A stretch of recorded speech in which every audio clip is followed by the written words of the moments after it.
I thought their Matt Berry character was just a Matt Berry. I'm like, you guys didn't do No, they anything just more with cast Matt him? Berry as Like, Matt Berry. Yeah. No, they didn't write that. They just told Matt Berry to come I was along. like, yeah, Totally. can you do your Matt Berry thing? Sure. Yeah. So I don't know.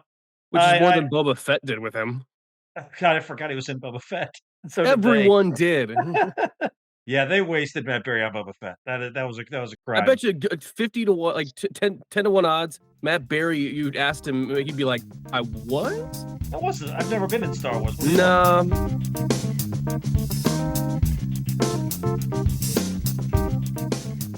Episode 455 of the TV Dudes, recorded October 4th, 2023. Gen V.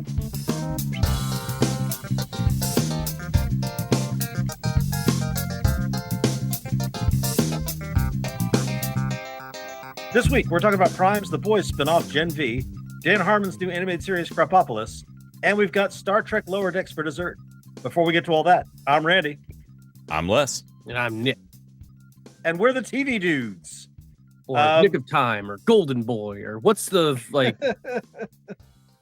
What's my what was it, God You name? Right. I can only imagine that Shield thing of like, well, what's the name of your university? Well, makes it seem like you really wanted the initial to be God You. Yes. Right. Yeah. But what's genius about it is it's marketing, so of course they did. Yeah.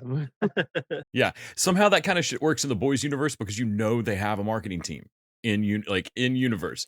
Yep. Yeah, for sure.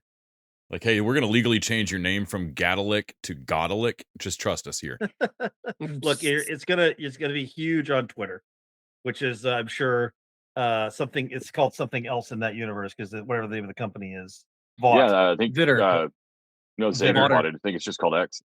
Oh, so then now it's just called V. Yes, and that's exactly what happened. Vought would buy Twitter, and it would just be called V. Well, Vitter hasn't been the same since Vought bought it out, and switched over to V. What? All right, let's go through our TV diaries. The Diaries of the Television Dudes. Brought to you by only the finest cocaine wine. And I'll start this week. I have I finished up the first season review. You guys didn't watch any review, did you? No, not yet. I actually watched a little bit. I watched a little bit so that I could have a clip. I sometimes use musical interludes and maybe sometimes a little bit of a piece of television we watched that week to switch over to another segment. So I was watching some of the review to find a good one, and I settled on the 15 pancakes bit. Oh man, which the 15 that is where the show. It's like episode 3. I forgot that episode 1. I think I talked about this last week. Like starts with him doing cocaine. Like that's where the reviews start, and that's where you're like, oh, this is not going to be what I thought it was going to be. This is not a cute show. This is a fucking dark show. Well, the 15 pancakes is like an existential crisis wrapped up in a breakfast food. Well, it's episode 3, and it is called. And they name it whatever the reviews are. So it's called 15 Pancakes, or it's called Pancakes, Divorce, Pancakes. So I watched the second half of season 1, which includes him getting someone asked him what it's like to get married to someone you just met. So he marries this free love hippie chick played by, I think it's Alicia Witt. You've seen her in various things. The baby in Dune. And she takes him to her commune, and then winds up married to someone else, a cop that they kidnap in the course of a crime heist. There's another favor they've been asked to do, and then leaves him for some weird hipster dude who lives in a submarine. That's all in one episode, and it is funny to watch. This is almost like Seinfeld or like when The Simpsons is on. Like when it comes to building all the plots together, review is excellent at that, and it is doing an overarching story about the level of madness to which Forrest will go to do this stupid show that his producer keeps reminding him, his somewhat sadistic producer keeps reminding him, you told me that this is like penicillin. Remember that they were finding mold, and eventually they found penicillin. You're so close to the penicillin right here, Forrest. I loved in the 15 pancakes that he calls out, you told me, remember, to get on your back.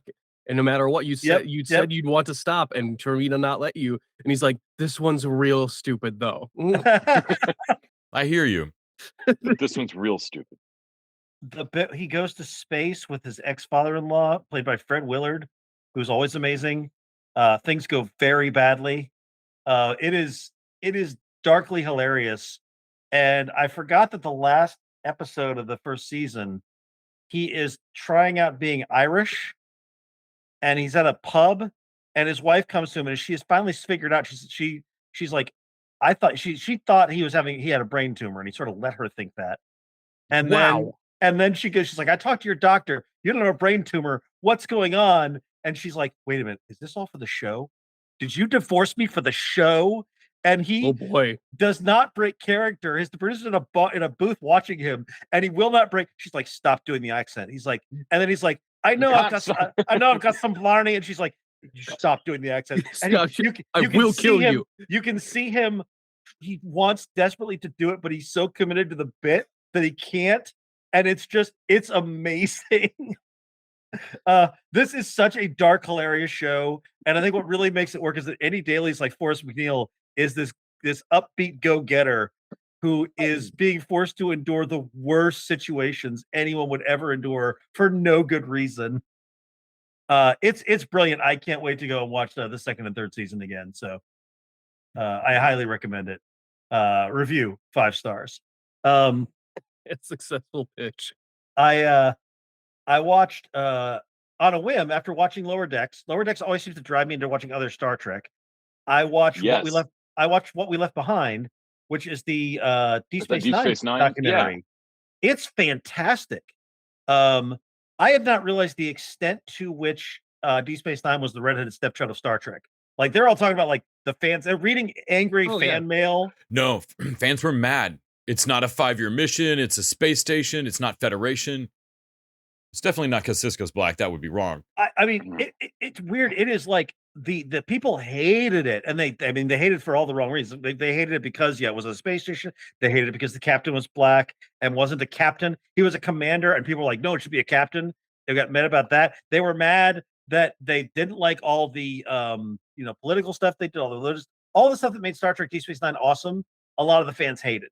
And I didn't realize the extent to which it was hated, or that it wasn't given its due by like Paramount and all. They talked about like the stuff that Paramount wanted them to do, and they talked to one of the producers. I can't remember if it was Berman or one of the other guys, but Ira Steven Behr, who is the showrunner, who clearly he's a dude with a purple beard. Like this dude was clearly the Deep Space Nine guy. He was the weirdo in the Star Trek room, and you could tell that he was probably the guy who was constantly having to fight with the other Star Trek guys about. There was some bit about when they let Cisco like shave his head bald and become like the badass he became. He's like, you guys fought me on that. And he owns them on like several things that he had right. They didn't want to do a war. They didn't want a war. They didn't want to do a war. They're like, no, it's post-war. And they're like, what are you talking about? And so all the stuff that works about Deep Space Nine, he had to fight for. And I'm looking at it, I'm like, man, it's a miracle the show was as good as it was. I'm sorry, post-war as a concept? Like, yeah, I mean, you know how they are. They're like they're it's supposed to be utopian, and therefore they're right. But they still get into the general like they still fight the Borg and the Klingon, like they didn't, right? Romulan and but they didn't want to do like war stories like Deep Space Nine did. Oh, they didn't want to like look at the cost of war and that kind of thing. And so it's amazing to me the show got done. And they talked to all the cast who at the time Renee Auberjonois was still alive. The guy who plays Rom was still alive, so they're in there. And these guys all clearly loved the show. It was fun to watch them talk and hear the stories about the show. That was really great. And then also they got together, Ira Steven Behr, Ronald D. Moore, and the other 3 main writers, and basically they did a writer's room for a theoretical 8th season of Deep Space Nine, like a reunion. And it was both super fun to watch and a cruel tease of a thing that is never going to happen. I wonder if Deep Space Nine, how successful it was as broadening Star Trek's audience. Did they mention any of that? Like they didn't really talk about it. They did talk to a bunch of fans and that kind of thing who were like, the Deep Space Nine was my Star Trek. But I think Deep Space Nine was never appreciated in its own time, if this documentary is to be believed.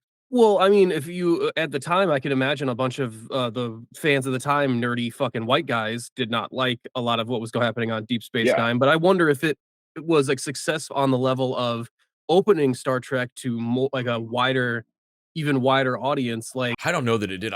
I'm stunned it ran as long as it did, because the only folks I knew watching Deep Space when it was airing were hardcore Star Trek fans who were half the time hate watching it. Yeah. Okay. Yeah, it was, I mean, everybody I know loves Deep Space Nine now. And so it's why it was wild to me to learn that basically this was always just it was like Babylon 5 and the skin of its teeth renewals. yeah. Like, yeah. Because it started a year before Bab 5, and I knew sci-fi nerds who were watching Babylon 5 and taping it and showing it to me, who weren't watching Deep Space because they weren't Trekkies. I wasn't. I was watching Babylon And so 5. it was one of those, like, I don't care what Trek. Oh no, Trek's doing a lot of non-Trek stuff, or it's doing a bunch of things. No, I don't watch Trek. Like, Trek's its own. Trek is Trek. Yep. And I want other. And then there's other sci-fi, and weirdly they're the same. Having finally watched it this year, I'm a huge Babylon 5 fan. I think Deep Space Nine is better, and I would never have thought that when I was watching Babylon 5. wow. That was not the general consensus when these things were airing, I don't feel. No, not at all. And Yeah. I think, there was the whole story like Babylon 5 that, JMS pitched it to Paramount, and there's a theory not entirely debunked that basically all his show notes were passed along to the Star Trek guys. Like they may not have known, but because there's a lot of corollaries between the two shows. I could believe that. So it's there was a little bit of that, stoking the anti-DS9 amongst the Babylon 5 fans. So I remember that. It's crazy. I'm super glad. I don't watch a ton of documentaries behind the scenes type stuff like that, but I thought it was fantastic and would highly recommend it to anyone who's watched Deep Space Nine. I watched season 2 or most of season 2 of Schitt's Creek. I like it. I am not. This is my second go through at this, and I've gotten further than I got last time. I like it. It's funny. It's growing on me a little bit. I still think it may be one of these shows, kind of like Reservation Dogs, that I'm like, man, I get it. This is good, but it's not for me.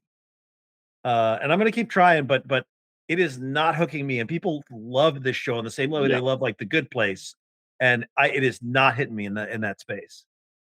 It is funny. It's well acted. I like the characters in it, but it's just not doing it for me. I watched Ted Lasso season 3, the first 5 episodes. I have a friend who I watched a couple weeks ago. I watched season 3, episodes 1 through 5 with her, and then my other friend who couldn't make it, we watched them again. So I've now been through that like 3 times, and we're gonna all get together and watch episodes 6 through 13 and catch up at the end of it. It is season 3 still good. As I watch it, I'm like, you know what? It is weaker than seasons 1 and 2. I will own that. It is weaker, but it is not the terrible show people claimed it was. Like suddenly crap. Yeah. It is. I do feel when I rewatch it, I am feeling the extra length of it. It's like, oh, these episodes maybe are too long. Like maybe they could have cut this down a little bit. Man, when it came back on though, I have to hold on to like knowing that I was sitting there watching them, checking the time and going, huh, these are twice as long. And I don't care. Thank you for putting more Ted Lasso up. Especially knowing that there wasn't going to be a season 4, like realizing like, oh, this is it. Okay. And that's the thing with the rewatch is like when I did season 1 and 2, we did it as a 1-day binge. You can't do that with season 3 unless you're really committed. And I think essentially season 3 and 4 are season 3 because they're all double length. It basically is 2 seasons. Yeah. Also, I think that show was made for week by week viewing, not binging, and not like so I don't think they were that concerned about the level of pacing for people that are going to binge all 3 seasons at once. There's definitely stuff I catch. There's stuff in season 3. Colin drive or when Nate gets his car from Rupert that I hadn't thought about. That basically in the first episode, the very first episode, he has that little piece of shit car. Yep. And Ted asks him about like somebody's Lamborghini. I think it was Colin's, and he's like, "Oh God, no, that's too much car for me." And then when Rupert gives him the car, it is still like too much car for him, and it's just like watching him do that. And then date the model, and you're like, oh, Nate is trying to be someone he's not. And they've been telling us this episode. Rupert's trying to force it on him too. You notice that of like Rupert gives him the car. He gives Rupert forces the girl gives him the model. Like, yeah. And his assistant goes up and gives her the numbers, gives him the number so he will call her again. Like he is trying to turn him into something else. Yeah. But yeah, it's fascinating to make that to watch that now. I'm not sure why. Like again, maybe it's just because Rupert's evil. But I assume it's just Rupert. Everyone I've ever watched season 3 with comments on the hilariously dark Rupert is like he works in the Death-Star. He starts wearing long coats like the fucking Emperor. Like Oh, they want that's to make season 3.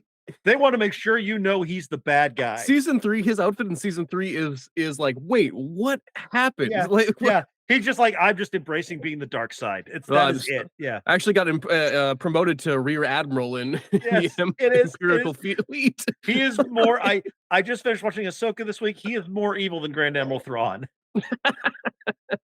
Ahsoka, by the way, it's got some stuff I liked in it. It's got zombie stormtroopers, which was kind of fun. Oh, that's cool. That's from one of the books. Yeah, yeah. It's in got, one of the Clone Wars episodes. They did one in the Clone Wars episodes, right? It's got because it's the Night Sisters animating them. I guess it's the Clone Wars thing. Anyways, it was cool to see live action. It's got Ahsoka and Sabine and Ezra all together trying to stop Thrawn from escaping. It's got some cool fights and stuff. It's still a little slow, and more regrettably, it ends on a fucking cliffhanger. This is the year of everything. Like it is, they are absolutely like, oh, we'll pick this up when he does the movie. And I'm like, y'all, give me a fucking ending to stuff. I was very on board. Spider-Verse ending the way it did. Fast 10. I was amused by it. I'm like, oh, that's ballsy. We are now into like the 8th or 9th thing of, oh, we'll just finish it later. And y'all gotta fucking stop that shit. I'm done. I am tired of that. If you can't end your story, do not tell me your goddamn story. I feel like it also coincided with the writer's strike of like, everyone decided to not finish shit. Like, yeah. I mean that was also bad timing of like, we're not gonna finish this, and maybe we'll never finish it. And maybe we'll, like that was it adds an undue pressure. I feel. Yeah. The writer's strike is now solved, but it's still gonna take a while for everything. SAG-AFTRA's still on strike. Yeah, I was about to say actors are still out for a minute. So, I watched the 2019 Candyman, which I've never seen. Never seen the original Candyman either. It was solid. Really? Have y'all watched the Candyman? Yeah. No, it's not a remake. It's sort of a continuation. Yeah, it's sort of a reboot sequel. It acknowledges the events of the first two happened, and there's a small cameo from Tony Todd. No, Virginia Madsen's voice. Madsen. Yeah. And I thought it did a really interesting, like it tells the story. I thought the mythology, the notion of sort of black trauma as an urban legend character, I thought was interesting. I thought that the world building was good. I thought the storytelling was weak. It doesn't quite come together with the punch it wants. Yeah. No. I remember from me and Les watching it, we were very impressed with the structure of it and shot composition. And man, there's some really good kills. And like you said, the world building of like some of those mirror shots, especially in there's two of them that get killed in like a gallery after hours. It's a long mirror on a wall, and that's a subtle but cool kill. Also, there's a shot of the side of a building at one point.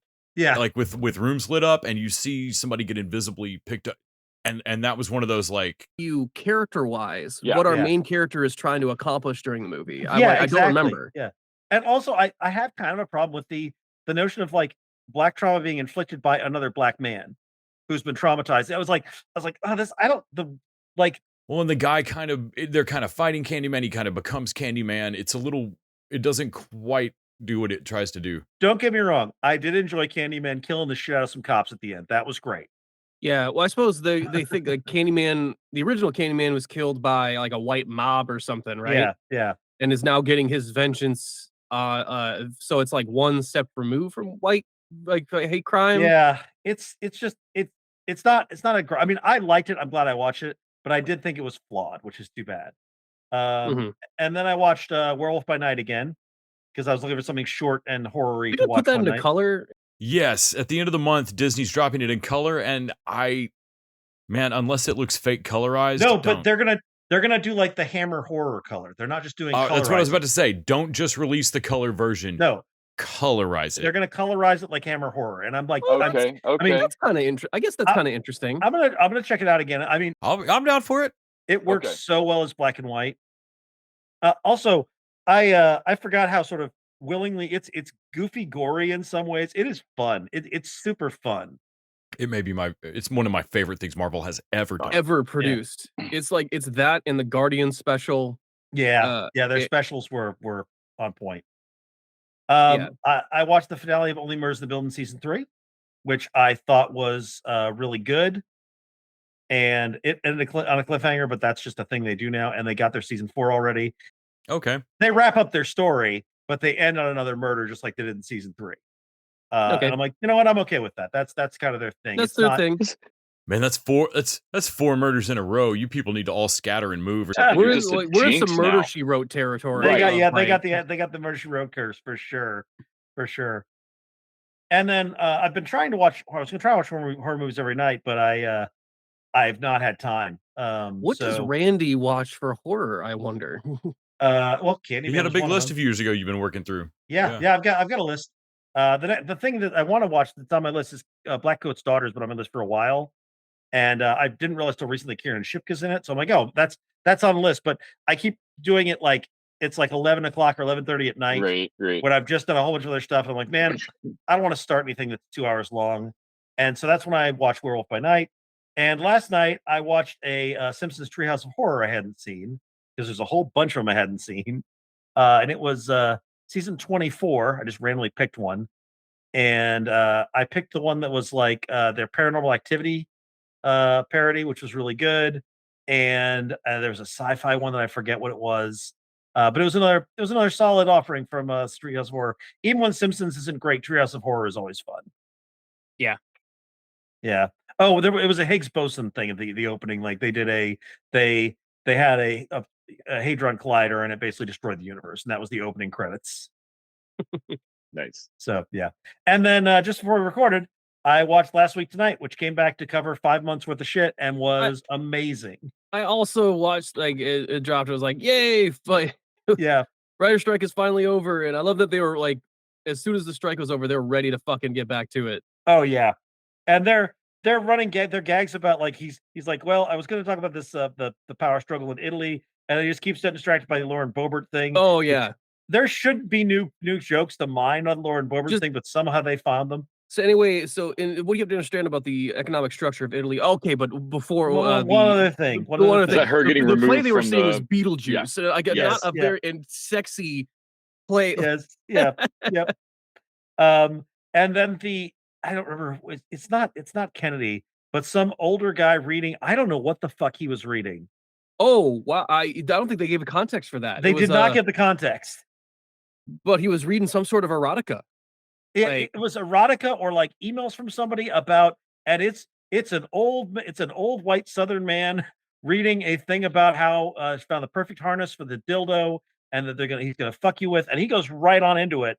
It's not quite Shapiro reciting WAP, but it's up there. It's pretty. It was fucking hilarious. Yeah. Yeah. And yeah. And then I forgot their announcer's pumpkin spice latte running gag, which always cracks me up.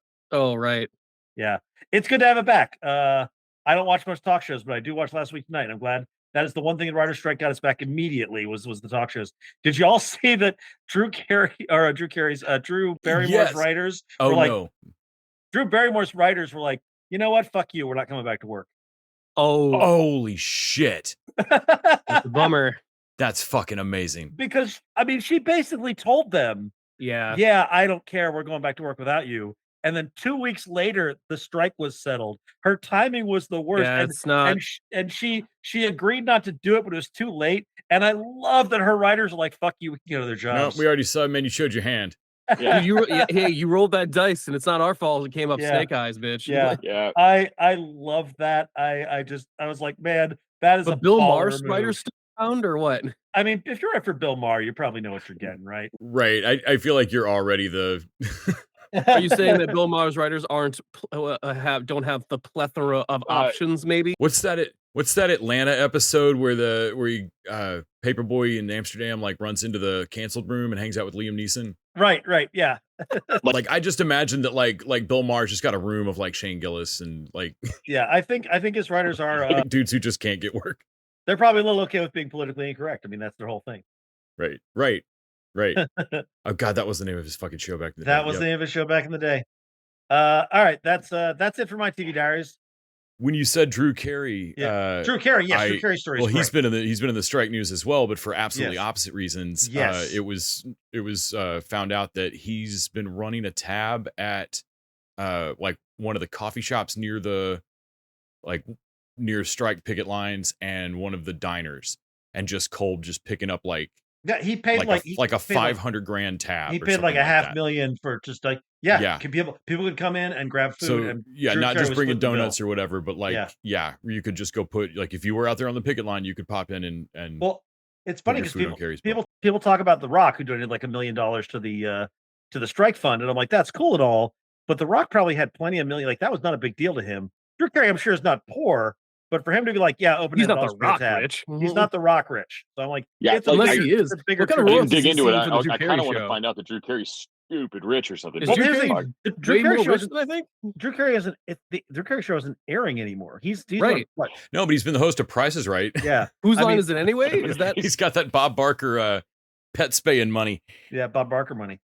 At any rate, it's cool. And also, related, they should put the fucking Drew Carey show back in streaming, unless it's like cancel worthy somehow. That had a great cast and was super fun to watch. Right. I don't remember that show. I mean, it's a sitcom from the 90s, so it's gonna be a little iffy on certain probably. like, Probably. It had Krista Miller, it had Ryan Stiles, Dietrich Bader.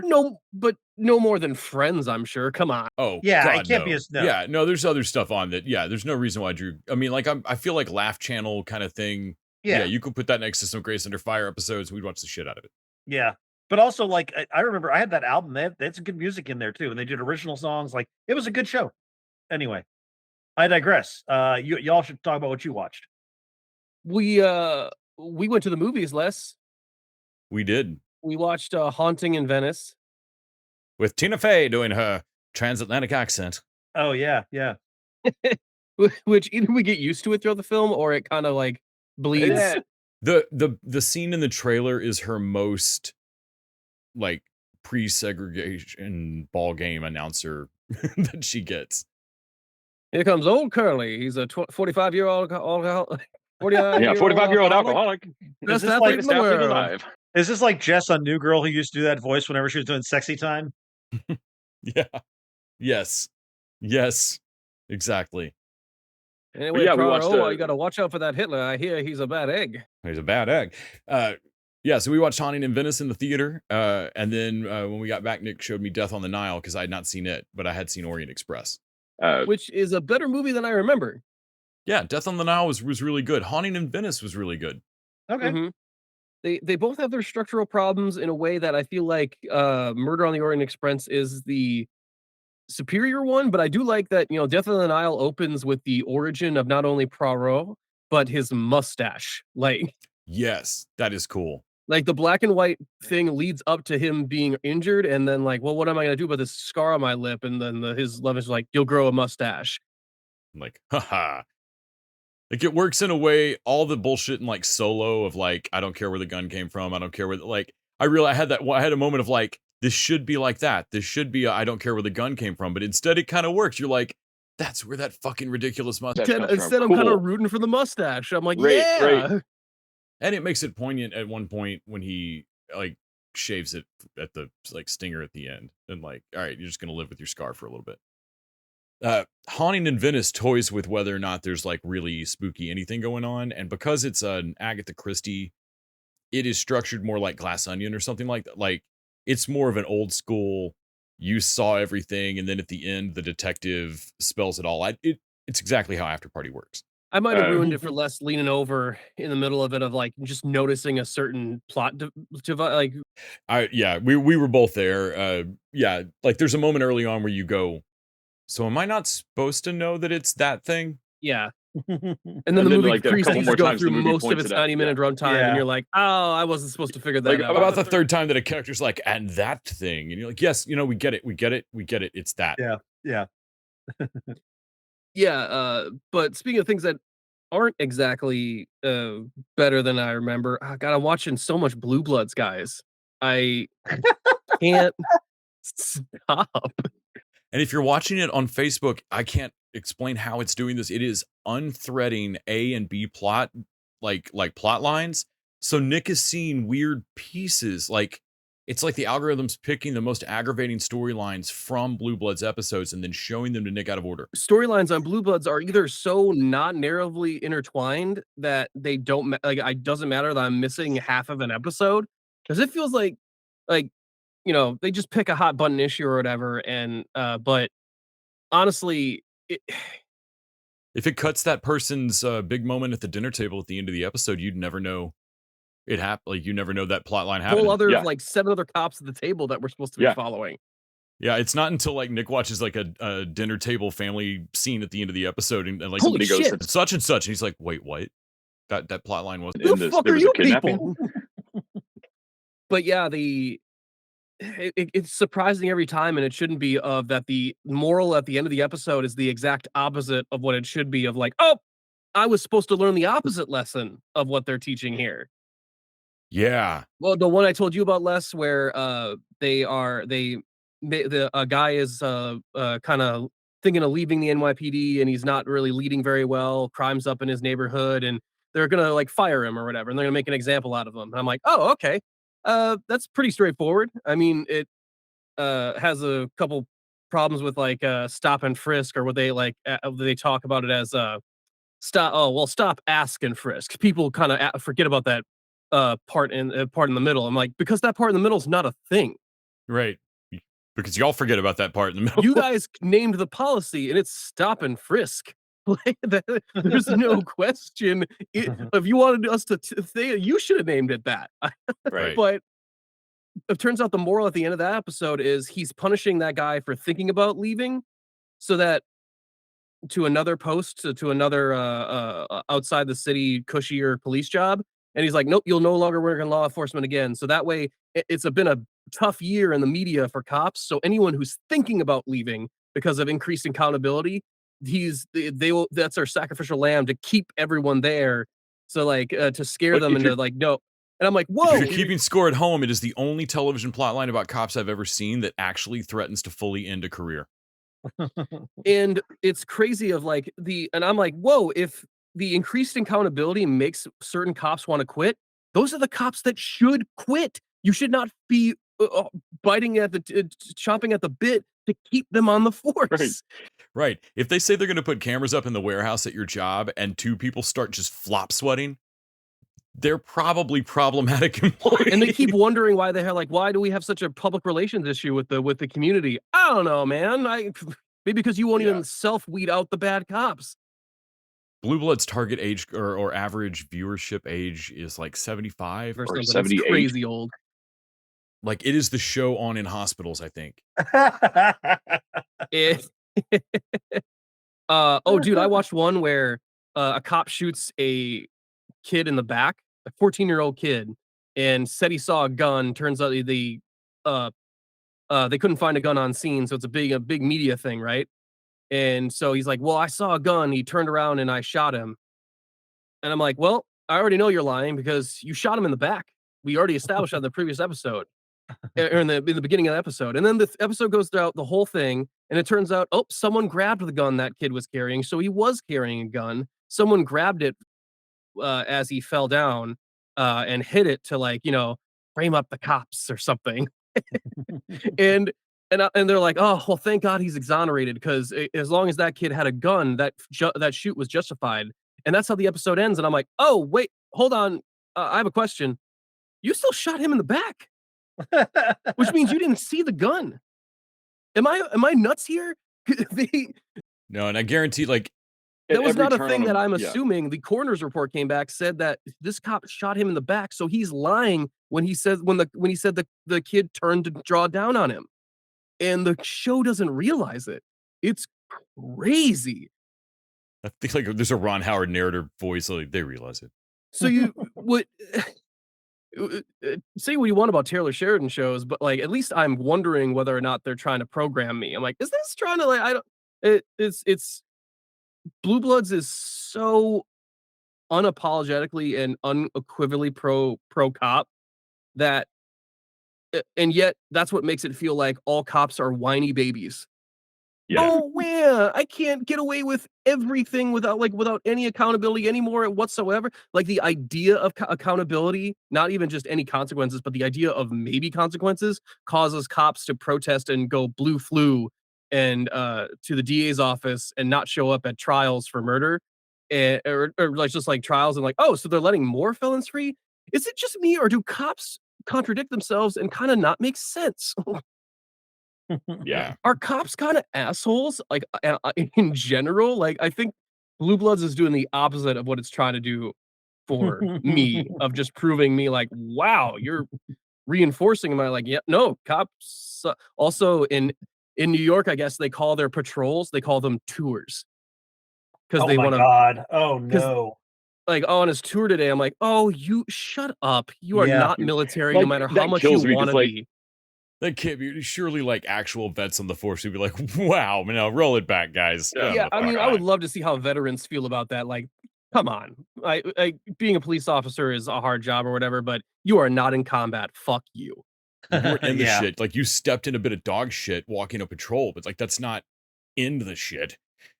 We also watched a much better cop show, The Rookie, into season 4, which has to ditch one of its main characters that the actor wouldn't come back, so just dies in the immediate episode of Yeah. the. Well, so coming back for season 3 of The Rookie, it's a shorter season. It's their coming back from COVID year or Mhm. George Floyd has happened, Breonna Taylor's happened, and they have a black rookie cop named West, and the actor like really wrestled with like coming back for season 3 because of George Floyd. Like, do I want to play a cop on TV? And so they bring on Brandon Routh of all, like, which is great casting, and then they make him the old school racist, super corrupt, like he used to work. Portrayal of a police officer I've ever seen on any TV show because he's lazy and racist. Right. He's worked gangs for years. And so, like, on the one hand, he's got a lot of years on the force and he does know a weird amount of shit, but like none of it really applies to just walking around. And then he's also just, yeah. Oh, somebody points out that, like, well, yeah, he did his first 2 years as a prison guard. And like that colors your. Walking Yeah, the that makes beat you treat Yeah. every attitude. suspect like they're guilty. Yeah. So, but having like the world's friendliest puppy dog, like Brandon Routh as that asshole. Feels It's like a really betrayal, good honestly. casting. Like, Yeah. I feel like, no, But they give that character this huge arc that in season 3. Also, in season 3, because of George Floyd and Breonna Taylor, they went and sought out Color of Change, the organization that I think Michael B. Jordan works with that will do consultation on shows. And it doesn't just seem like they got notes on their episodes for season 3, because every single episode they deal pretty head on with various issues of police stuff in a way that I'm telling you other cop shows don't. But then they also run headlong into how absolutely impossible it is to actually get Routh fired. And like the way they have to handle it is like, it would have still been understandable if the character had not been killed, but just left, if like the black cop had just left the show, because like it's infuriating. He finally does get it dealt with, but it's not through any particularly official means, really. Like, he gets him embarrassed out of it, basically. leaves him out to dry on a bus, and he's about to get killed, being beat to death by a couple suspects. And Routh just steps back. Yeah. He turns his body camera off, but apparently if you turn it back on, it'll go back 2 minutes. And he turned, like, at his last breath of like almost like being beaten to near death, and he reaches up and turns the body cam back on. Ralph's like, "Oh, partner, what happened?" And you're like, "Doop." And but then that video still doesn't get him fired, because most rank and file cops don't actually see the evidence in his in Routh's disciplinary hearing. So like rank and file cops are still willing to ride with him because they don't. And you, like, there's a moment at the end of the season where the younger cop like is out on patrol and runs into him, and like, you're still not just a cop in a neighboring town or when a state away. You're a cop, which still could happen. You're still an LAPD. Holy shit! And he's got a new rookie he's still training, and like, Oh no, he's not a training officer anymore. He's just got a new partner. oh, that's what he got busted down for. His Training punishment officer, is but, like, that still. he will no longer be able to train police officers, which I Right. guess is like he can't train any more little Hitlers out of like whatever. But basically, like, they go, like, after several cops are like, "Oh, there's just nothing we can do," and finally somebody's like, "Well, technically that's not true. Here is what you can do," and they mandate, "Hey, this week all officers on patrol extra little training video you need to watch about safety when you're on patrol and investigating an apartment complex, and they just show the video. And they show the video of him leaving West to die, and all the cops in there are like, and that's the level I'm like, that I believe of, like, if you can prove that that cop does not have another cop's back at any point, like, okay, that I believe. But the Rookie's the most aspirational West Wing type, like watching the West Wing while W's in office, and you really had to sum it up like, well, no, but if I really still believed that the federal government could be a force for good, and you filled it with good, shiny, happy people, and like that's kind of what the West Wing felt like. And you're watching the Rookie going, well, if every cop were the most aspirationally optimistic son of a bitch on the fucking planet, then maybe we could change policing from the inside with some policy things. And Like, and what makes me think, and maybe this is just my uneducated opinion, but I have a running theory that the people that want to become cops have bad reasons for wanting to be cops in the first place. Yeah, I don't think every class of Rookie is the most aspirational group of like, I just want to help people. I think most people become cops because they like the power of it and are kind of bullies at heart. But that's just me. I don't think there's enough Nathan Fillions in the world to like trust them on a cop by cop basis. That said, the Rookie's fucking adorable. The whole cast is cute. And not even to the social great. issues get better, the writing just gets better. Characters become more consistent. The cinematography actually gets better. Yeah, season 3 is exceptional. It's very good. Also, oh shit, I almost left this off, Les. We also watched Dumb Money. We watched 2 movies this week. Yes, we also went to the movie and saw Dumb Money. That's right. Which is stonks. It's a real fun story. And I was skeptical of that one because I hated Adam McKay's Big Short. This isn't shot like that. This is just a movie. All right. Yeah. Okay. Well, The Big Short gives you so much information to try and explain the housing market to you. I hated The Big Short. We were talking about it after this, though, after Dumb Money, though. Because they do deal with Dumb Money, similar... if anything, I'm like, the only thing I came out of Dumb Money is like, I wish I knew why he was threatened to be going to prison, because they don't quite explain exactly how the stock buyback and short squeeze work. But then I'm like, oh, wait, I've been down this road of trying to explain it too much, and that gets into The Big Short. Right. Yeah. But they also, he's showing his balance sheet. It's part of how he's building trust when he's telling folks on Wall Street Bets on Reddit about these stocks. He shows his balance sheet like, hey, I'm not bullshitting you. I'm also doing this stuff. And if he shows the balance sheet at the after the stock market is closed for that day, that's legal at that point in time. And then they change the law on him. You're not giving, But and they don't go into the weeds on that. And I wish they'd gone into a little detail, because it seems like from the way they're talking in the movie that his wife's like, well, is that illegal? And he's like, it wasn't. I don't know if it is now. And yeah, like it seems like they're moving a goalpost on him and then trying to jam him up with it.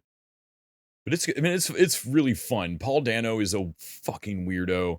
It really shows like Nick Offerman is a great evil. Oh man, boss type. Offerman and Vincent D'Onofrio and Seth Rogen are hilarious as the 3 tiers of rich weirdo. Well, their thought process on why this won't, like, well, it's just dumb money. That once it gets to a point, some of them will sell, and then all of them will sell, and they think that the people that are investing are as greedy as them, and that they'll as soon as they're they're like, you've missed a key detail here. What if everyone investing hates you so much they are willing to put their greed aside if it hurts you? There's a lot of time in the rise of it where reasonable investors would have sold, and these retail investors, like, there's an emotional, like, yeah, but fuck you. And like, you can see again and again Seth Rogen's character bet wrong against that. But like watching Seth Rogen be a multimillionaire and he's rich, but he's like yell at everybody trying to get a tennis court built next door to his house rich and just an asshole and seems high strung about everything. And then occasionally he has to make phone calls to D'Onofrio and Offerman, and they're billionaires. And they're calm, like, D'Onofrio's like walking around putting like he's living in like a weird rustic place, like chopping or burning wood in a fireplace, and has a pet pig, is feeding, and then Offerman is like cloth napkins, silver utensils, like Seth Rogen at one point like loses like $1 million, just like, fuck. And then it cuts to Offerman saying fuck, and he's like dropped a little bit of mustard on his slacks. Like, fuck. Like, that's the same level problem to him.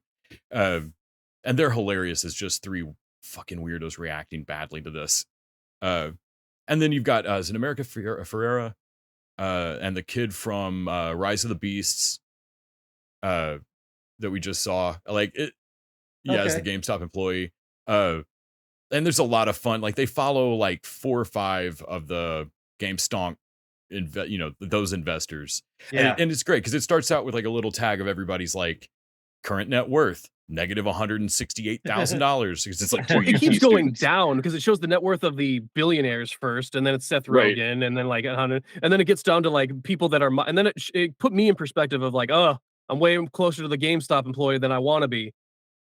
Well, like the UT students are negative $110,000. And then I'm like, oh, it could always be worse. Like the GameStop employee has nothing, but he also doesn't have $100,000 in debt. Yeah, right. So, like count your bless, and the everyone in their lives keeps telling them to sell, like keeps telling them like, but get yours or like before, and they're all like, yeah, but fuck those Wall Street guys, am I right? Like. Also, the crazy fuck who led us here is at 22 million and isn't selling. So like if he's fucking and like that's really what it becomes about is like what's Roaring Kitty doing? If he's still in, I'm in. That if that crazy fuck's still in, I'm in. And like it turns into this irrational, he's still in because there's more money to be made. They're still in because like they believe in it. In an emotional way. It's a fun story that, well, they don't have any legal ramifications for the billionaires and those people on Wall Street, but the GameStop employees utterly fuck them. Unequivocal. Like they try and stop them at one point, and they just come back and buy stock again, and like and buy more stock, and it everyone in that thing of like is like, oh yeah, none of these people lost their money. Everything everyone was telling them about like to sell, like nope, they all like just stayed in to fuck the Wall Street guys, and guess what? They did it. It worked. Like, granted, they're showing the little text things at the end of the movie, where things like the SEC investigation wrapped up 6 months later, no charges were filed. Of course they were. Like, there's definitely you watched the rich guys stop this by cheating, like by taking their marbles and going home. Like they just flipped the board at one point. They pressure the makers of Robinhood, which are where most of these guys are doing their buying and selling type thing. Is the E-Trade, Robinhood app, and they basically pressure them. And the movie doesn't say it because they never showed any evidence in real life that this is what happened. But the same day that the Reddit page went down that they were all communicating on, like Reddit just canceled this page. That same day, Robinhood got a pressure from a corporation that was Nick Offerman's side corporation that, give us $3 billion to prove your liquidity. And like, we don't have $3 billion. Like, oh well, stop and they not only did they shut down the market for everyone on Robinhood for the GameStop stock, they don't they freeze the buy option. Yeah, they leave sell because sell's not fucking them. Which I'm like, right. Oh, that has to be against the rules. Like, it's one level to stop, but to. And they tell a story at one point of like there's not been very many historical short sell things pulled off like this, short squeeze. And there's the famous one, I guess, was in the 20s and is of all things fucking Piggly Wiggly grocery stores. But the way that one ended was that they just halted trading. Like somebody won, like the wrong person won so much, they just stopped the game. Yeah. And reset it so that the right winners could win. And like, that's how that one ends. And that's not, and so like when Seth Rogen's telling the story to his wife and you're like, okay, that's in the movie to telegraph what's eventually going to happen to this. Like, like they eventually, this partly stops because they just fucking stop it. As the Wall Street guys, if you could at any point take your ball and go home when you're losing, and just stop the game, well, then it's not a game anymore. Like, right. Then the stock market isn't like, and honestly, it's the big moral arc of the movie that honestly, if you're watching, you already know of like, turns out the stock market isn't a place where the little guy can get a leg up. Like, oh no, you don't say. That and at one point in the congressional hearings, they ask Paul Dano's character. They're trying to make it like he insider traded or like would try to lead like a riot against American economy or something like that. And he explains back of like, I can't have known. That would require me to know every single thing that was going to happen and have planned for it. He's like, and what I'm trying to explain is that none of us, not a single person in this committee, understands the things we're talking about and why the stock market moves where it does, and that should terrify all of us. That like him trying to explain of like, I have my degree in this, I still don't understand. Like no one fully understands these things, and that's what's scary about it. Yeah, like it's a tiny moment in the movie, but like, hey, wait, go back to that. That's fucking terrifying. It'd be like if it's someone's building really a bomb and they don't really know how it works. So I'm like, well, I feel like you should. Maybe just don't. Yeah. And Pete Davidson's not in as much of it as I thought, but he's also fun. Overall, man, Dumb Money was yeah. Okay. Yeah, it kind of has that 80s movie vibe of like not having huge stakes to the movie. No big alien lasers. I also recommend Sisu. Yeah. Oh, that one is why I want to watch that one. Hell yeah, it's on where do we watch? Stars. No, Stars. Stars. Okay. Man, fucking old man killing Nazis, like old Dutch dude killing Nazis. Like, where can you go wrong? Or can't go wrong with that. Finland.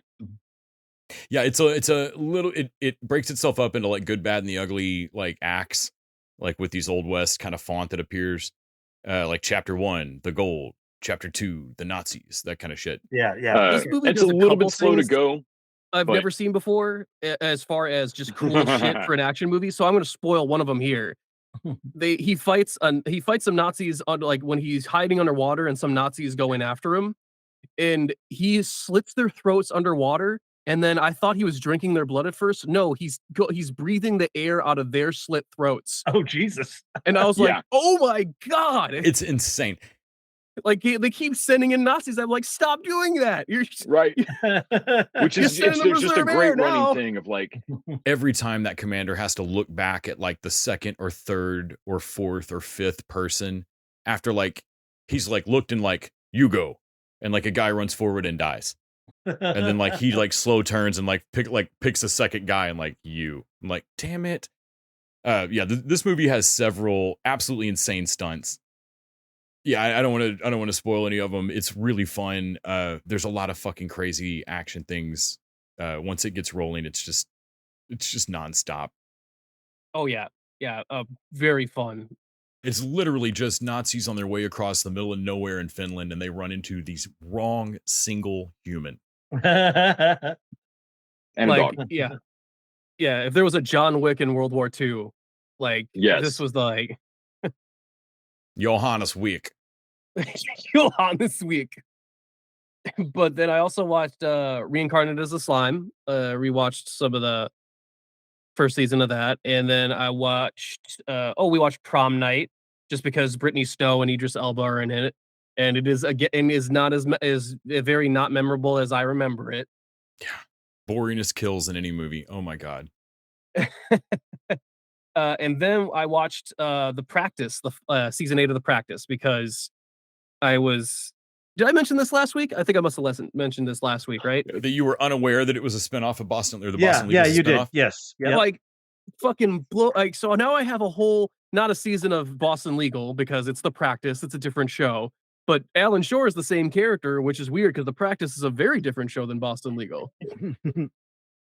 It's very fun to. I know that there's like it's like knowing there's an extra like the Punisher is actually in a Daredevil season. Like a favorite character of mine from TV is just in a whole season of TV I did not know about, and now I get to go and experience it. It's a fun, and I never experienced that before. Of like, I can't believe I get to like just have more Alan Shore, even though it's not quite the same setup. Although he meets William Shatner in it, and it seems like the season finale of it. We skip forward ahead of like, okay, this show changes into Boston Legal by the time it's done. Of like, David and Kelly wants to do Boston Legal and is not is not finished making the practice before he wants to make it. Well, and the practice ends with like an Italian law firm that I'm not sure is not like hate crime of a joke.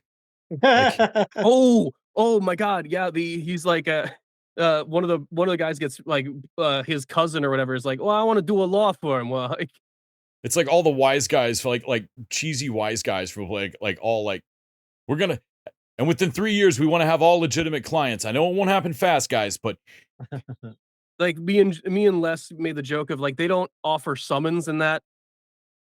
Serve summons in that, like they serve, get over here. Hey, use guys. Yeah. Also, Rona Mitra's weird stare down flirt thing with him. Oh yeah, but yeah, that was my TV Diaries. Well, I watched Wonderful Life of Henry Sugar. Also, because Nick and I have been we watched through season 3 of The Rookie while reading up on like some of the writer stuff that they'd done. So we were kind of trying to stay on pace with that. So in between those, I started watching Castle, which is just different. Nathan Fillion cop. Because Castle is like a writer paired with detectives, it never deals with cop issues. Like they aren't on patrol ever. If the show is detectives are fine. Yeah. Like they are always treated as, like Brooklyn does this too. They treat detectives as fine. Beat cops might be problematic. Maybe it's like a Sasquatch. Nobody's gotten a photo. I've just heard about it. Watched Lockwood and Co. episode 1, which I had not ever watched on Netflix. It is a big weird mythology. I believe that's got to be based on a book series. I think it is. I think that's right. It's a novel series. The world of it is wild. Like you're like 50 years on in a world where ghosts were discovered at like Ghostbusters style, like were discovered as completely real like 50 years ago, and the touch of them kills. And so it seems like a whole like 30 year or 40 years or like a long time seems to have gone by before figuring out any real thing that changed the power dynamic. Like people didn't really fight them very well. And certain kids, it's like certain people seem to have a sensitivity to it and could fight them. And so you've got 50 years where there's developed up like paranormal fight teams that go and clear they're basically like exterminators that show up for ghosts. And where have I heard that before? It seems like blue collar exterminators for ghosts. Yeah, only this is very British, and so like the first one you see is very much some Oliver Twist shit of like a weird crotchety old fuck and a bunch of kids he barely feeds and sends into great danger. It not bad. Like I watched the first episode and really dug it more than I thought I would. I don't know if I'll keep. If the strike had kept going, I probably would keep watching it. I don't know that I'll go back to it if stuff starts up again. But Les, we're gonna have a period next year where you're gonna want that in your back pocket. Right. So like, I'm just gonna keep Lockwood and Co. in my back pocket here. Of course, we watched The Rookie. We talked about. I watched another episode of All Rise, Death on the Nile, Haunting in Venice. Fanny started watching The Morning Show. So I had a series of texts of like, "Have you seen this?" Like, yep. I don't even remember you mentioning it. Yep. I watched. I think there's nothing wrong with that episode. show, and yet, I don't care. Like I watched 2 episodes with her, and I laughed at some lines. It's well acted. It's everything I remember. It's prestige boring. It's so expensive. It's and that's the thing. Apple? It's like you've got Jennifer Aniston and Steve Carell, and like every time you're watching it. It's like it's kind of like that Simpsons gag of like, wow, this all looks so expensive. Like you're so aware of how much they can put a little money counter on the screen of how much money they're spending for this boring ass show. And maybe some of that money should go to the writers. Yeah, right. Yeah, maybe so. Yeah, right. It's like I said. I watched the first episode. There's nothing wrong with it, and at the same time, I was like, no, I'm good, thank you. Yeah. When she was like, would you watch another? I mean, okay. Yeah. Like, if someone I knew was watching it and they were like, I would stay in the room, but I would be on my phone. Right. I was like, this isn't like you threw on Girls. Yeah. I'll sit here. I would leave the room if Girls came on. Yes. So then we also watched the 3 episodes of Gen V that dropped, Lower Decks. I watched a couple episodes of Boston Legal because God, that show's insane.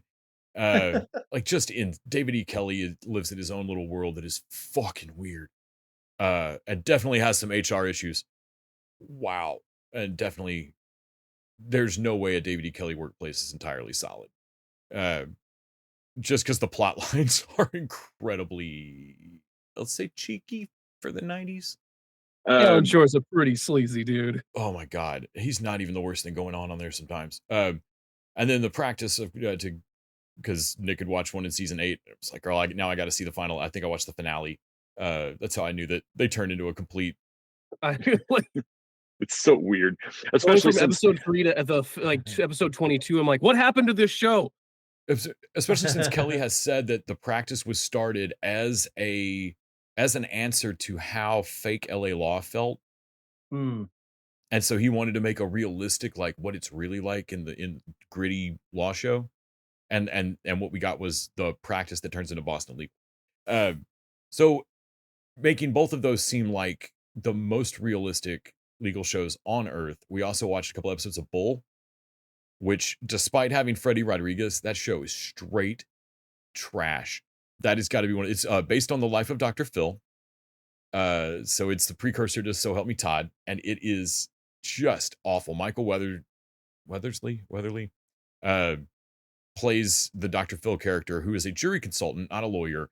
And so with his like magic savant lie to me abilities or whatever, and his like NSA compound home base office, yeah, they do what appears to just be like extensive stalking and jury tampering and consults for jury stuff. It's fucking crazy. And in the pilot, he has like the jurors like break fourth wall, like turn and speak to him in his mind. Yeah. And then at the end, the first season. Yeah, after the trial in the first episode, he goes to like the one juror that they're really targeting their story to. They pick their battle. They pick one person and they really make the whole case pitch to them and hope that they'll lead the rest. Be the foreman kind of. And it's insane. It's just dumb. And then afterwards, he goes up to this woman. And they have like this crazy TV monologue, heartfelt moment between two total fucking strangers. So we both know how to read. Like, oh God damn it! Like we literally like tasted our way through every variety of cop show on the shelf in the grocery store over the last like we tried all the brands and then and legal shows and then watched Bull and we're like, oh, this is spoiled. Like this is this is bad. Yeah, this should be on the shelf. This is expired. Also watched some 30 Rock, watched Sisu, watched Dumb Money, and then Fanny and I went and saw It Lives Inside, which is an Indian-based, like Indian cultural Hindi horror movie that's out. It's American made and shot, I believe, but there was a Jewish horror movie recently, I believe, called The Vigil, that was really cool, but there's a lot of articles about how it's Jewish-y, like they stole some things from Judaism, but then also at some point you want how about compared to the Jewish demon that possesses Killer Sofa in the movie Killer Sofa? Right. And so yeah, this is I don't know a lot about the Hindu religion, but I would bet that while the stuff the family's doing and a lot of the stuff at the first half of the movie is probably realistic, at a certain point you're like, yeah, this is Catholic, basically. Like you guys have to slip into like an exorcist demon kind of thing in order to, because other religions don't necessarily end quite as movie demony like as this. Well, this one is a girl she's one of like 2 or 3 Indian kids at her school, and she really doesn't want to be the weirdo. She's not really friends with the other Indian girl anymore, who is super weird. And one of the teachers at the start of the movie pulls her aside of like, hey, what's up with your friend? Like, why are you asking me? Like, come on, you know why. And it turns out her friend has this mason jar with some kind of fucking demon in it. And it, like, she tries to explain, like, you sound crazy. You can't get help about it. And it really is real. There's a fucking demon inside this mason jar and it attaches to the new girl and hilarity ensues. It's a really low kill count, but a really creepy movie. I enjoyed it, but it doesn't quite, kind of like that Candyman, like there's some cool stuff in it, but it doesn't quite come together in the way you want. Like you walk out of it going, That was good. I don't regret the time, but I don't think I would. The only reason I would tell everyone to go watch that is that it's at least a different take on this stuff than most of the, like it is different than most of the stuff that I've seen. But it doesn't kind of Christian demon possession. Here's a right, little, right. Here's There's a little bit flavor. something different. Also, there's a couple of cool moments. The girl obviously doesn't want to do all of the stuff with her mom to prep for this holy day that's coming up. But when she finally does ask for help from her mom, who knows all of these traditions and is like, "Hey, I think we fucked up. I think that this thing is real. I think all the crap you've been telling me my whole life might be real. What do we do?" And the mom's like, "Well, we got to make an offering to start. Like whatever our plan is about to be, it's within this religious trapping." And so there's suddenly this scene in this horror movie of this mom and daughter having to cook a shitload of food because they've got to make like this huge Hindi like table worth of food offering, and get all dressed up, and henna tattoo, like all of it. And you're like, man, of course you would. Like this is the like holy water crosses, arming up, watching the priests get their shit ready. Only it's cooking a bunch of naan. I was like, this is great. I need to see this in more movies. Well, you don't want to see the cooking sequence for an Irish Catholic demon. No. What's the Dennis Leary bit? Like, yeah, English food is penance. So I think that's that's all I watched. Whoa, hold the phone. No, it is not. We've left off of our. Oh Christ, that thing we watched last night. We watched Pooh, Blood and Honey. Oh no. Oh no, indeed. Oh no, indeed. Yeah, I've never seen a movie so afraid of Disney lawyers and still like. Right, like still like they made it. Like you've already sinned. Yeah, if you're afraid of Disney, don't make it. Right, you're in for in for a penny, in for a pound, guys. Yeah, like don't. Yeah. What the fuck? So like, yeah, they keep chickening out on things. Particularly don't talk because if they ever sound like the animated versions, that's not copyright. Like we copyrighted the book, so the voices are still Disney copyright. Oh, they can't have their clothes because that's Disney copyright. We can't evoke the certain pictures because they look like the animated. I'm like, no, the animated thing looks like the book. It is. Yeah, you can tell, and there's a lot of interviews with the director where he talks about like going through the design process and how pants shittingly scared it seems like they are of Disney lawyers, and yet did the movie. Great soundtrack though. Yeah. Great. Oh yeah, they so the guy that does the score, we were stunned. Like there was a moment where you could suddenly, in the silence of this scene, you could hear the music, and we're like, okay, the score is better than this movie ought to be. What the fuck? And we looked it up, and the whole score is on Spotify, and every song has like great scene titles, which are hilarious. And they're all titled like the book.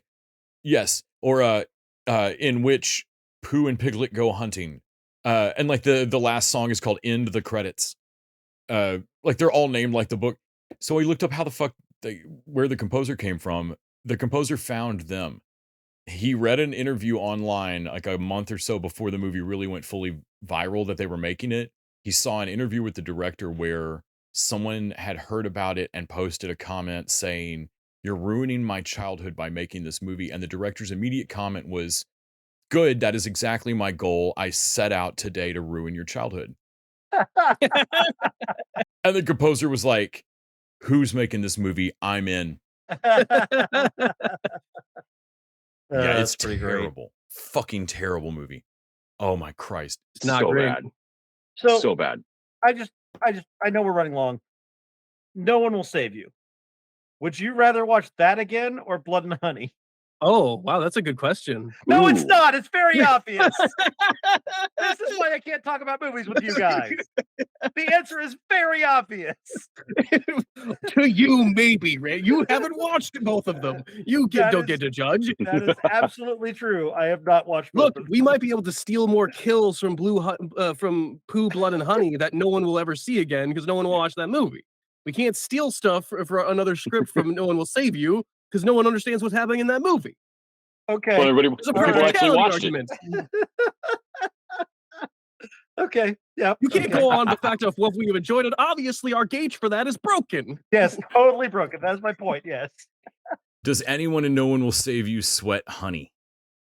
I don't think so. I mean, it was a little confusing. Sweats but honey. You, I think you, he may be made of honey. I don't know, man. It runs off his nose. It's creepy. you say that like that is somehow a point in its favor. It is not. It is no, it isn't. Promise it He is can control not. bees for one scene, He can control bees. He kills someone with bees. Pooh controls bees. but no, at no This point movie's does so he. fucked up. At no point does he kill somebody. Like he should be a small thing. He should kill somebody by burrowing through their stomach and then get stuck. Right. You know. Oh, I bother. ate too much person and now Yeah. I'm stuck. I'm like, come on. Yeah, honestly, the thing that bugged me most about Blood and Honey is that Piglet has tusks, and I won't forgive them for it. Looks weird. Man, there are things that I look at and I go, nope, don't need to watch that. And y'all are like, we should watch that. That's where we are.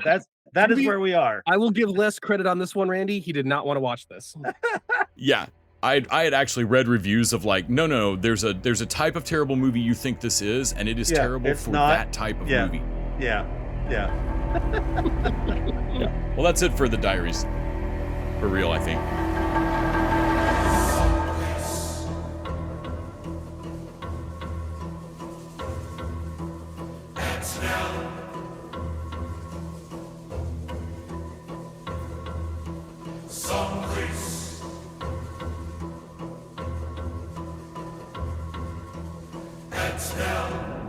Just a reminder, you can support us by going over to patreon.com/tvdudes. Throw us a buck an episode. In exchange, we're going to keep our streaming services, pay for hosting costs, and talk about TV for an hour. I hope you guys enjoyed that. And you get bonus content each week. This week, we're talking about Wes Anderson's Wonderful Life of Henry Sugar on Netflix, which is one of 4 shorts that he's made. We would talk about the other ones, but neither Les nor I realized they were dropping them every day. All right, let's go over to the main course, and let's talk about Gen V, the spinoff from The Boys, which, unsurprisingly, I really like. I really enjoyed it too. I mean, The Boys has been pretty solid throughout, and so I kind of knew this was probably going to be good. And it's good. It tackles the same universe from a different angle. Yeah. I'm glad that it is concurrent with what's going on in The Boys. They didn't jump back in time. I thought they were going to jump back. So this is all happening with a bit of disillusionment from the Soups. And they all know that their parents did this to them at this point. And Vought is having some PR troubles. The last thing they need is for their literal golden boy to murder the head of their school. And yet that's what happens. I love the continuation of power problems. Yeah. Him burning off his clothes. Shows a confidence in the show that they blew past any arc of like trying to make it a in the past show of like, they should already be disillusioned like with what's current events with The Boys. And plus I was very afraid it was going to be a storyline of the whole season of these kids are like, is the college run by the secret organization like really bad? Like that pretty much gets answered like immediately. There was none of that. They honestly really in the first episode they were setting up the slobs versus the snobs kind of thing. And I'm like, oh good, I'm glad we're not doing that. Like they're the kids are all on the same side basically right away. I think that's a smart decision. And everyone, I love because one of our characters has been rushed to the top, there's a culture shock of disillusionment of here's your script for the interview. And I'm like, oh, because all these other kids have been through this, and I'm betting it was a slow like frog not noticing the water's boiling of compromises they had to make during classes and stuff, of like taking a social media class and like, oh, well, it's for your image, it's for PR, but that Starlight moment. It's like her first day or week, and she's on TV, so she has a shock of like there was no build up for her. It's just all automatically kind of, oh, this is corrupt and weak. Like the shrinking girl looking at her the roommate and saying like, you understand the social media bullshit is like 90% of heroing, right? Like actually fighting is so small. By the way, also I love her roommate. Yeah, so all of the powers, like you can see what they're doing, but it's so nicely done. Like you have a cutter who has blood powers, basically, or she's not. She's a chicken and egg. Like, does she cut because that's her power? How her power works, or is she a cutter? And the same thing, her roommate looks at her and like, it's not an eating disorder. I purge because it's how my power works. It's how my mom knows, and I have it under control. And she's like, oh, really? Do you? Do you really? Yeah. That the whole purging to get small is fucking wild. I can't believe I've not seen that before. It's genius. Like the one thing the one thing this show does, and I have not read the comics because I read a few issues and I fucking hated them. Yeah. I don't think Gen V's in the comics. And I'm like, did they create all this, or is this another thing where they improved on? Because in I the think comics, this is whole cloth, but I don't know. can see a version of this in the comics that would be grosser and less interesting. And they managed to do it like all the gross out stuff, like the small girl and the dude who wants her to get small and play with her with his. Oh God, yeah, and then that he's got a size thing and all the girls know it.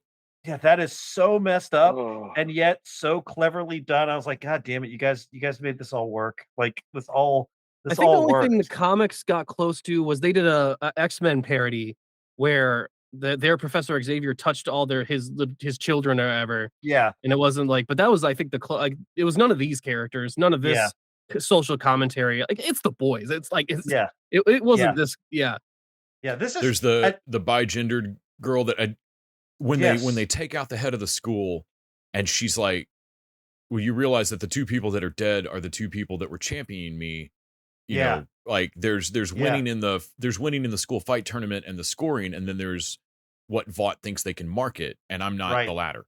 Yeah. That character is fascinating because she has a hit. They have a huge chip on their shoulder, and for good reason. Like they were the number 2. They put in all this work. They're what I wanted from Carrie in our main character, the blood. What's her name? Blood Power. Coagula. That's not her real name, but well, her best name is copyrighted. Bloodsport is the best name for her, but you can't call her that. Yeah. But she takes credit for that fight. Yep. You know, and she has a chance not to, and she does. Mm-hmm. And she does, and honestly, but she comes back to Jared. Her name is Marie, by the way. Marie, okay. And Jordan, then, if you're thinking of the bigender, Jordan, okay, yeah. Jared, I'm like, that's Jordan. So Jordan is like, what the fuck? Nice to let everyone know that who really fought Golden Boy. And Marie comes back with a pretty like solid like, hey, you were gonna bounce me. Fuck you. Yeah, you were. I met you, Right. and you kicked me out of my dream. Like because you said like my powers suck or weren't marketable. Which let's be honest, so your powers do suck. They're not marketable. Yeah, they're not marketable. Like her powers, like it's one like media thing to watch all the blood that's gonna end up like. Yeah. Well, and it's telling that the thing that besides fighting Golden Boy, which didn't quite go down that way, the other thing that's kind of getting her publicity is putting the blood back in the woman's neck. Yes. Which they also wrongly think that she cut her, which she didn't. But I was kind of I was telling Nick of like, at what point can she figure out how to control her powers better? Because I'll be real, like a blood whip that leaves a pint of blood streaked across a room and across the person you saved is a terrible use of your power. If you can just cause an aneurysm, you're the most dangerous person in the school. Yeah. There's a level where I'm not sure exactly how all the powers work. They don't have a sit down session and explain exactly how. I think Jordan's powers seem to be when they switch from the male and female. They've got the strength and speed and all that. The Gen V seems that. But that everybody seems to basically. Everyone seems to have, but the female Jordan seems to have a energy thing. Yeah. Like that they don't. I'm waiting for that to like kind of get into But yeah, I love that all of them are very. I'm like, oh yeah, you all feel like you're ready for the 7 because as soon as you got into trouble, you fucking bailed. Yeah. Yep. Yes. I also there's some stuff. Is it Sam who has the metal bending powers? Is that what it? Yeah. Yes. When Polarity is his dad. When they figure out that what your dad has it meant, and he like peels open his dad's crotch. He's like, well, this feels a little Freudian. Do I need to be here for this? Also, by the way, do y'all know who plays Golden Boy? No. That would be Patrick Arnold Shriver Schwarzenegger. Oh shit! That's Schwarzenegger's kid? Yep. Holy shit, he's good. He's good. He's really good. Pretty good. Like he does what you need to in that role. He is immediately likable. Yep. And you can see like the why he's number 1 in the school, even though he might not be the strongest. Yep, absolutely. Yeah. Also, Clancy Brown, I was like, as Lamplighter, yeah. I'm like, God damn it! I knew you were too big a name to stay around forever, but like, right. Blue barely got. He was a cameo, Yeah. but he was great in that cameo. Oh, he's so good though. Yeah, I'm digging this. I'm both glad and sad that Amazon does the drop 3 episodes, then drop 1 more at a time. Because I'm sad because I absolutely would have been to this whole fucking thing. Same. I'd have finished this probably that night. I'd have just kept watching. And I'm glad because I couldn't. So I get to watch this. This may go in dessert. Like I'm actually really, really enjoying this. I'm excited because I feel like the boy, like it's maybe I like the boys a little bit more considering how in your face the nihilism is, but the Gen V has its own identity, and I feel like, oh shit, this does feel like it's not another season of the boys. Yeah, it's something different. I was afraid it was going to be more expensive tower prep, and it's better than that. Or Sky High or something like that. And and instead, I actually think I give this, I mean, it's only 3 episodes in, but I give this the nod over the boys. Like I prefer this because the boys' whole like weird paramilitary vigilante thing is off-putting a little bit to me. I like it. I do like it, but it definitely is a little bit off-putting. This, I mean, they're all these kids are all being groomed to be like social media stars, paramilitary, but they're not in it yet. But they're not in it yet, and so there's a little more idealism to it, a little less nihilism, even though it is absolutely nihilistic and realistic about their things. But yeah, I know what you're saying. Like you really like Butcher, but also deep down that like Butcher's not that's not all right. Yeah, Butcher's a piece of shit. And that org's not all right. Yeah. Yeah, I would do this for dessert. I'm gonna watch this week to week. I was very pleased with this. I mean, I was looking forward to it, but it wasn't like, oh, I can't wait for this. And it definitely did what I wanted to do and did it really well. On the other hand, we have our side dish, Krapopolis, which I know I'm in the minority on. So I'm gonna let you guys talk about it and then I'll talk shit. Oh, I was gonna let you talk shit and then I mean I can talk shit about it. I mean, because really I don't have much to say. I watched 1 episode of this. And then I realized I was like, "This is Dan Harmon, who I usually like." The voice cast is stunning. Matt Berry, Hannah Waddingham playing a pair of deities, and Richard Iowati playing their demigod son. And I feel like there's other people I can't remember. Keith David as the neighborhood king. Joel McHale shows up. David Ketchner shows up. Like there's a lot of guest cast. It's a great voice cast. Dave Franco. As a premise, I kind of like the idea. It's basically this is a demigod who's trying to invent the concept of cities, and his parents are sort of narcissistic gods who have decided to come down and fuck with his life. And he's got like 2 demigod siblings who like one's super strong and one is the super smart inventing weird shit. Like as a concept, this all works for me. As a story, I didn't laugh at most of it except for the Matt Berry stuff, which was just Matt Berry being Matt Berry. I don't know that he has any lines. I think he's just saying shit. Yeah. It's just and he's a really small part of the show. This is all focused on how much you like Richard Iowati's whiny lead, and I did not. I was gonna say I would push back on that only in the fact that Deliria, the goddess that is his Hannah mom, Waddingham. is played by Hannah Waddingham, and she is slaying in that role, and she's a way bigger part. She sticks around and gets bigger, going forward. Yeah. Oh, okay. All right. Okay. And she's pretty hilarious. She won't leave. Yeah. I love her element of her Greek level goddess powers but nihilism, like more like just cold, callous. Like she's building a temple and forcing the citizens to build a temple and uses her powers to put a perfect wall and then takes her powers and puts them back into a rock pile. No, do it like this and then puts the rocks back. And someone asked well, can't you do that 4 times? And can't you just do that 4 times and make my own temple? Brilliant pitch. Here's another one. Anyone else looking to collaborate? For me, this is it's kind of like if Arrested Development, if I hated Michael. Yes, a ton of great characters here, but I just don't like the central character. I get that. Yeah. For me, I was expecting Disenchanted. And I really, really didn't like. Yeah. And I was pleasant. I giggled a few times. I caught myself going back and catching weird little early Greek mythology joke kind of shit. You know, hey, so I may or may not be late for a meeting. Invent me a concept of fucking time. As far as you know, I'm ahead of the curve on that. Yeah, the immediate answer is as far as you know, for all you know, I could be ahead of the curve on, or I'm ahead of schedule on that. It's like, yeah, there's little tiny things where I'm like, that's right. Okay, this is Harmon. There's an Yeah, episode okay. where they But- decide like wolves are the man's greatest We will enemy. never- Yeah, we will never make friends with wolves. It's the origin of domesticating dogs. Like, Yeah. dude, you know what humans do to fish? You will never eat raw food again.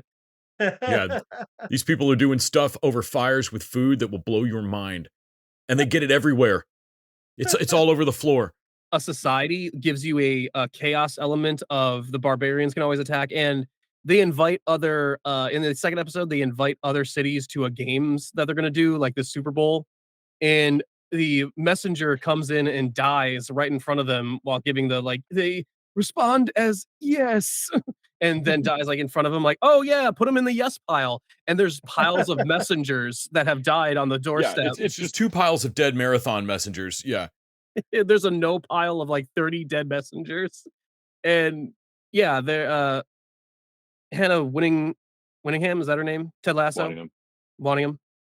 There's a level of she's killing it on the lines of where she can just make a line funny of like she just up and yells, "Hail, bitch!" and makes hail, and it's so everyone goes to the Super Bowl. Or her just snaking people. Snaking people. Her rivalry with Athena is pretty good. I like the back and forth of like what you said, Les, is like, hey, don't look over my shoulder, but there's a peregrine falcon. Like, what? Like that suspiciously hot peregrine falcon? Like, I thought that bird was weirdly hot. Like, yeah, that's Athena. Like, oh man, I knew it. I knew that falcon was too hot. That's a sexy falcon. And I like the idea of calling out Greek mythology of like, hey, any random animal, if it's just a little too hot, it could be Zeus trying to fuck you as a goose. Right. Like that swan's. Oh, one of the best Matt Berry bits is him walking in and asking like, "Hey, so are all animals off the table? Which animals can't be? Which animals aren't on the table sexually? Because honestly, son, what you've done with the chicken alone is magnificent." Like you could just tell Matt Berry's like definitely gonna fuck that chicken. I think Nick, you nailed it. That it's a cute show that feels like they haven't quite got their legs under them for how each character the way that it took Futurama or King of the Hill just a minute to get kind of fully going. It felt like early seasons Rick and Morty. It's not as good as season 1 of Rick and Morty, but it felt like less polished of like they don't quite know the voices of every character yet, but at least the characters have distinct personalities and are different characters, unlike Disenchanted. I can't explain how I hated everybody on Disenchanted. It's the same. It's a lot of Disenchanted the same sucked. background voice cast Of course, too. you hate every character on Disenchanted. They're all the same character. No, not Elfo. Elfo was a special kind of suck. Right. Oh, dude, I forgot about Elfo. Elfo sucks harder than the rest of the show. Oh my god. Yeah, I really hated that show. So I may be giving Krapopolis an extra little bit of zhuzh just because it's not Disenchanted. But I'm gonna see where this goes. I would like to see it flesh out and give it a chance and see if it can't develop into something. It is not the train wreck that Housebroken or fucking like that. Like, oh nope, there's no saving this motherfucker. Like, burn this to the ground. Yeah, I at least giggled a couple times and wasn't outright angry. If anything, I feel like Dan Harmon felt like he's trying to insert some randomness that just that Roland would introduce into a script. There's a couple of times where the joke felt like a Family Guy bit and not like Rick and Morty, and I assume that that's the missing Roylandness. But I also, as I understand it, that guy did fuck all except hit on people and be weird. Also, isn't there some weird NFT-ness to this somehow? There was some weird blockchain thing related to Krapopolis. I don't know how that had anything to do, what that meant. It's an NFT powered series. Yep. What the fuck? What is this? What does that even mean? So an NFT collection affiliated with the series has already generated almost $1 million in sales. So they scammed a bunch of people to make this show. Oh wow. Oh, that's hilarious. Oh wow. Oh, of course, Fox Entertainment has its own NFT marketplace, and this is the first. That makes a ton of So they've already renewed 3 seasons of this. Oh my god, that's oh my lord. Yes. I would say I would renew it for a second season. Could see if it gets. But I guess if it funded itself, fuck it. Early fans of the show have been able to purchase Crap Chickens, a series of 10,420 NFTs that promise to offer some degree of share-related access to holders. The collection has already generated 512 ETH or over $957,726 at writing and trading volume. They scammed a bunch of people to make this show. The way that I found to just accept NFTs being in the media and talked about still is Pogs. Oh my in God. my head, they issued Krapopolis Pogs, and everybody's super into Pogs, and they bought Pogs of Krapopolis, and now they're playing Pogs together. I know that NFTs are also like just part of what's destroying the Texas power grid, and like it's destroying the environment. Like I am going to be very bemused when we get in the future, and Krapopolis is one of the reasons that we all live in the fucking road. Right. Just this burning wasteland, and occasionally you like find a Krapopolis buck, and you're like, you motherfuckers, and you wad it up and throw it away or eat it. If I successfully drive off a handful of raiders with my bat with spikes in it, and then Matt Berry's voice comes out of a fucking NFT, right? I'm gonna lose it. God damn! You're punching people with your big Hulk hands, and they make Matt Berry noises every time you do it. God damn it! I say. Why is the future just toys? I hate it. Anyway, Krapopolis. Watch it or don't. It's getting 3 seasons. Wait, it's gonna get 3 seasons anyway. You don't need to. They don't need you. They have NFTs. I'm sure there's a level of I've seen things get renewed and unrenewed pretty quickly. So like, I mean, NFTs did 95% lost their value, so it could have crashed the entire thing. So used to we would say, like, who the fuck is watching this? Like who's watching that show? I guess now this is just 3 seasons of an AI training show. Is that what? God, oh my God! Is that what this is for? Is that who this is for? I'm just hating it more now. Technically, every show produces an AI training show, man. Like, That is true. That is true. I mean, they just had a strike over that, so yeah, they're gonna have to be a little more careful about it. But Krapopolis got in under the wire. All right, let's talk dessert. One of the other things about Krapopolis is, as you all know, I've talked about, I am a hard sell on animation. I like some animation quite a bit, but I am definitely a hard sell when it comes to animated shows. And the show that has definitely won my heart is Star Trek Lower Decks. I went from, it's okay. I don't dislike this as much as my friends, to, I fucking love this show. And it definitely was in the last couple seasons that happened. And this season has been, I think, their best so far. This season is in the running to be the best season of Lower Decks ever. Adding to Lynn. Yeah. I think Nick froze. Oh, okay. That makes sense. It's like I thought he just cut off for me, but no, he just stopped. No, it was like best.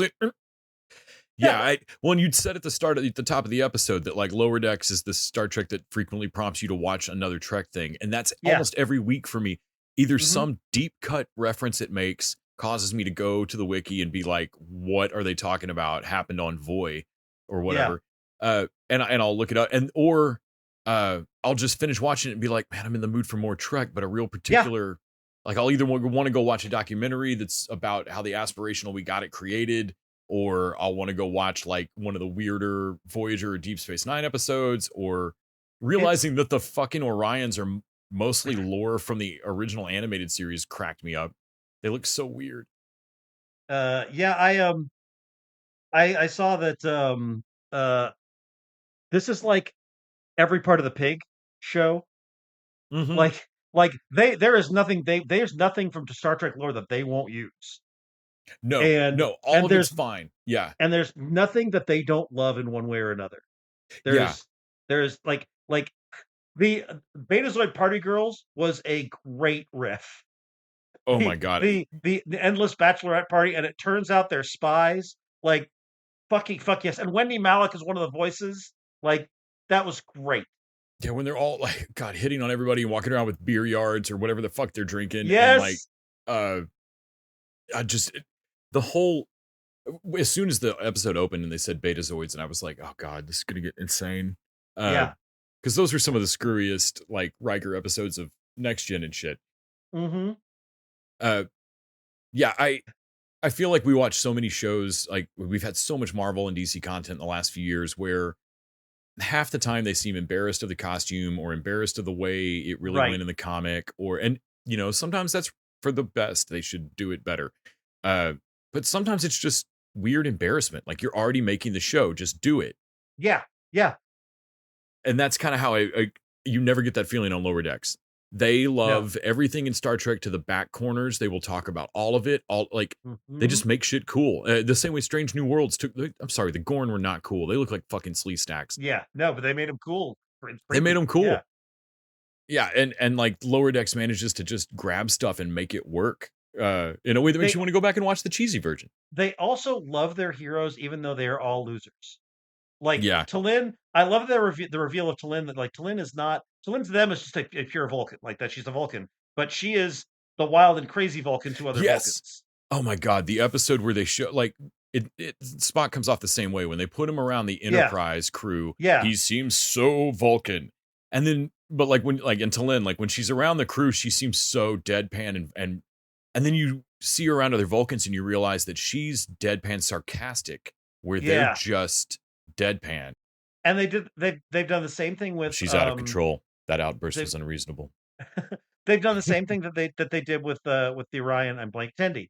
Tendi's the same way. She's like around them, she's this like sciencey nerd, and then you see, oh no, she's actually got a whole Orion backstory. We never see this side of her. Right. And, yeah, because like she doesn't like being like that. That's what she's like around her family. Yeah. I mean, they even did that with Boimler, where they showed that like he is the hottest piece of ass on that farm. Oh my god! I rewatching some Lower Decks. I had forgotten about Boimler back in his like Picard vineyard kind of bullshit. And they're throwing themselves at him, and he's like, won't you take me to the varietal shed and show me the difference in red and white? Like, oh my god, do I have to explain this again? That one's the white one, and this one's the red one. Jesus, come on. Yeah. And Mariner's like, the fuck is happening?